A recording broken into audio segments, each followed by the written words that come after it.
community. So I have one. It's it's funny because you talked about the old Vic. I had a Crown Vic.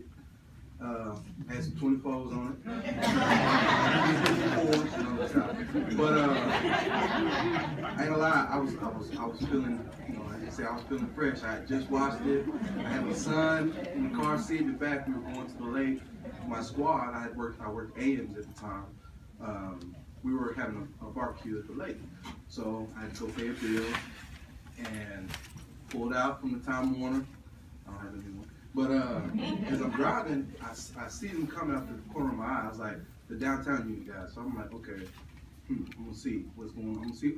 In my head, it automatically went to straighten up, fly right type deal, just cause. I wanted to leave, didn't want any trouble because I had my son with me. It was 2 at the time.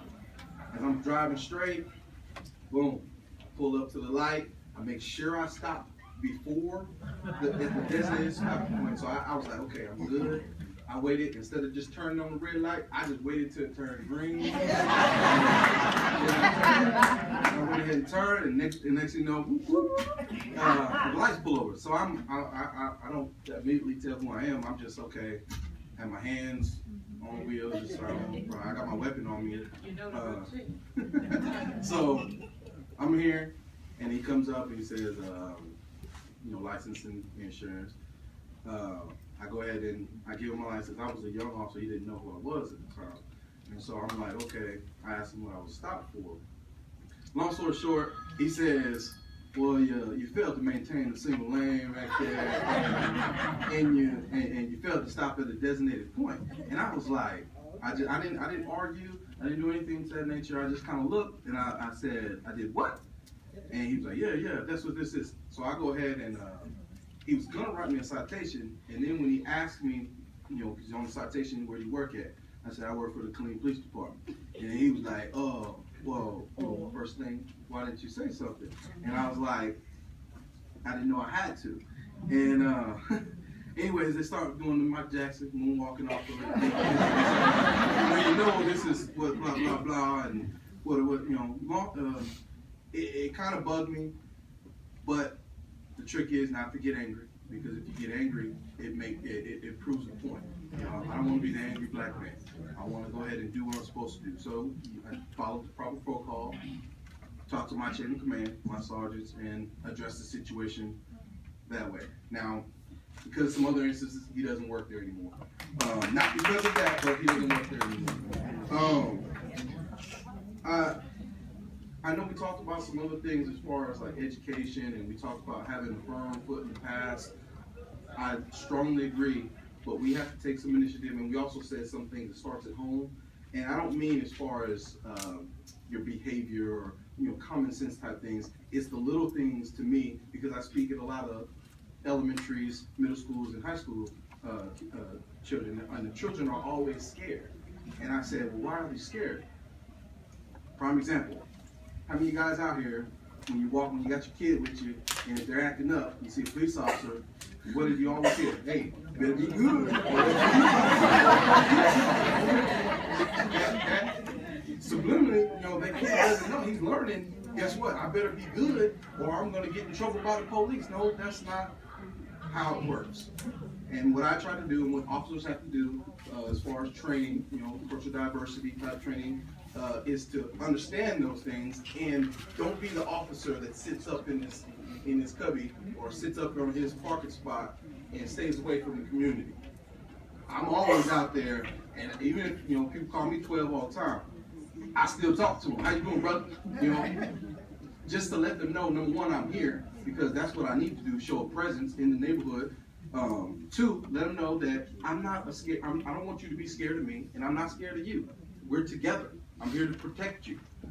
And like I said, it's just it's a bevy of things I could go into, but well, and that speaks to the importance of relationships and getting to know people through other than the media, which often portrays the negative, and we internalize those messages, and then we use that to really identify people in certain communities. So I want to just briefly hear from the other two officers, and then we are going to hear from Giannis and Bob about some legislation and about some 5-0 before I come back to the students.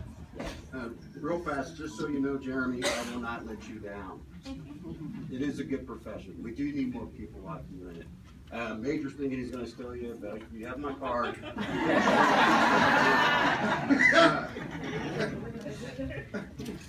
I've had stories like everybody up here, but I want to concentrate on the positive aspects of it.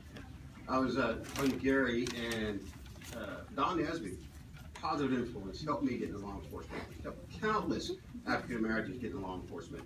I got stopped a lot. I did a lot of knucklehead stuff. But there was a gentleman on 35, and probably should have went to jail. I was doing about 120 on my motorcycle, and he got me in the back of his car, and he pretty much said, "Are you trying to kill yourself? What is your life worth?" And I'm like, "What do you mean?" I didn't understand what he was talking about. He's like, "You're doing all this, and you're not going to hurt anybody but yourself." And I think sometimes we need to realize, don't ever put yourself in a position that you're going to get killed. Don't confront cops. That's the worst thing you can do, 2 o'clock in the morning. Don't even think about it. I'm not going to lie to you. I'm very forward. Every once in a while, my heart beats fast when a cop's behind me. Just a true story. It's just one of those things. Nobody likes to be confronted. And the most important thing, again, I go back to it, we have to model what we want to see. We have to model the way. So if I have to bug this kid for the rest of his time in college, I will. But I want him to do the exact same thing. I want people out there in churches, everywhere you go. Why do we not have more people in this profession? You know, if we got more people in the profession, then do you think it's going to go down? I told a kid one time that was mad at me. I mean, he was really mad at me. And he goes off and calls me every name in the book. I said, "You ought to be glad to see my face." You should be glad to see my face, because I remember lots of times that there was no faces out there. So that's all I got to say about that. And I definitely appreciate the time being here. Yeah, and you know, just to say that a lot of times companies will say that they can't get the diversity that they want. Even the police department will say, and so I say, you know, turn the mirror inward. And ask the question, what is it about the police department or whatever system it may be that is causing people to not want to come here? What is it about us? Not what it is about them solely, but to really begin to do that critical analysis of their own systems, that they are willing to examine those factors that will cause people to stay out. And a lot of that has to do with relationships, you know, and these officers here can be a bridge to building those relationships.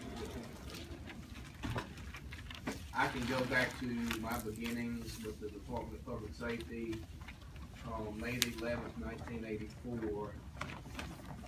My graduating class, we graduated 8 African Americans out of 88 total candidates. The 8 that graduated from my school actually made 114 black commissioned officers with the DPS. Folks, this is 1984. But at the same time, going throughout it, and I'll echo what the sergeant said, look, you can go to the courthouse all day to try to affect change on the system, but change is always affected from within.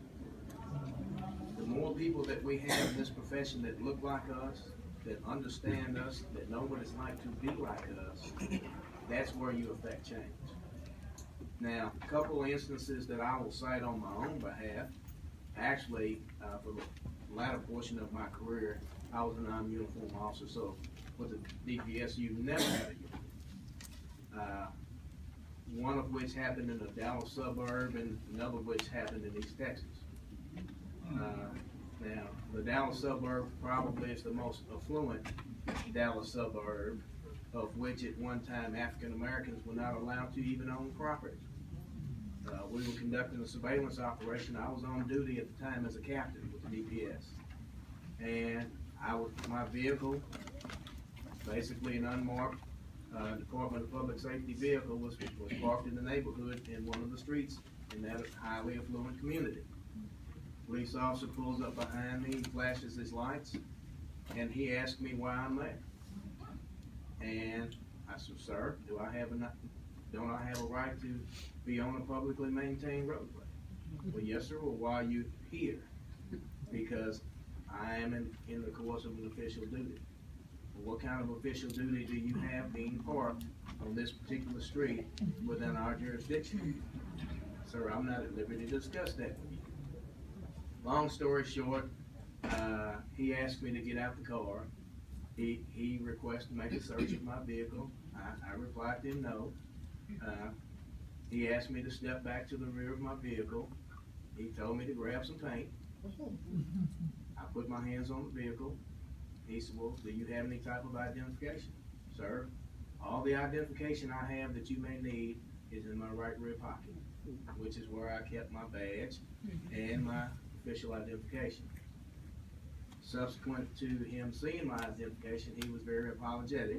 But at the same time, it was one of those situations, had I exacerbated the situation when I knew I was in the right, what would that have solved? It would not have solved anything.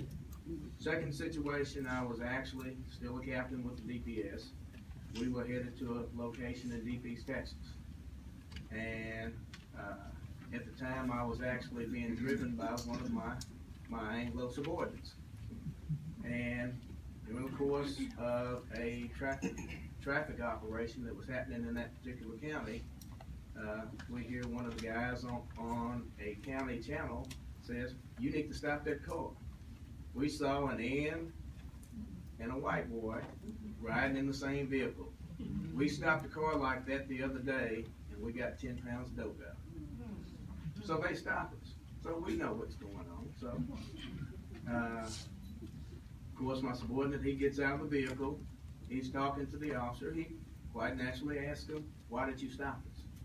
But he would never relate the reason why he actually stopped us. It was racially profiled. But subsequently, when this officer found out who we really were, and I informed him that I will be preparing written communication going to your chief of police and the district attorney in your county to let them know what type of practices are actually taking place in this county. Going back to the statements of some of the other officers, as a people, it is not enough sometimes if you have a complaint on any government official, including a law enforcement officer, if you don't put it in writing, it doesn't count. It did not exist, and I'm telling you that from my own experience, being one of those guys. I wasn't always the best person in the world. I was one of those guys that at times that law enforcement, they would come in contact because growing up in the hood, we were on the edge sometimes. But at the same time, it goes back to what do we do to protect ourselves and our families and our children and our legacy going into the future.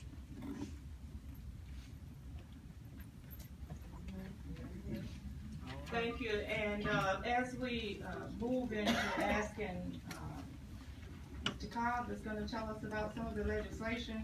I just want to say that, you know, as we have this dialogue, one of the things that we need to seriously consider is that, yes, we have to be accountable and we have to train and we have to teach our young people and we have to comply. But what is it about race that requires that we have to do that differently than other people who are in similar situations and do not face the same kind of response from the law enforcement system? And so we really have to think deep about, as Frederick mentioned to me earlier, that what we see is actually a symptom of a much deeper problem, that until we are willing to go to the core of what is really happening, we're going to have a surface response that won't get us to where we really want to be in terms of eliminating what is happening. Because if we think it's all about what's wrong with us, then what we will do is try to fix us as broken people, and we will never really